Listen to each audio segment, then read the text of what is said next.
Hurmatlı telegörücüler. Yine de peşkeler. Canlı zaman bakmacısından peşkeleri var iken. Sandık.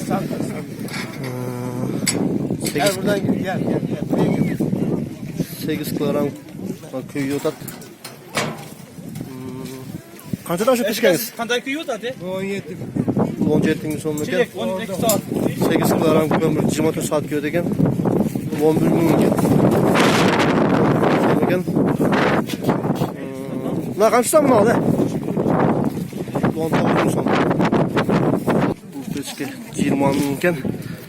İşte nasip görüştü öyle.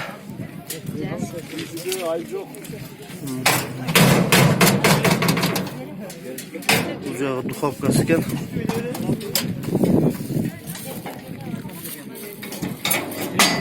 Bir çilek canlı.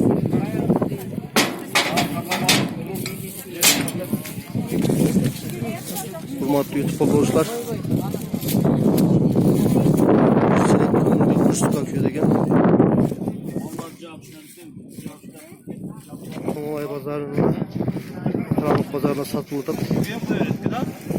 alıcılar komentarıyla ayrılıp kaçtığının alımını kalarsanızlar alıp verin.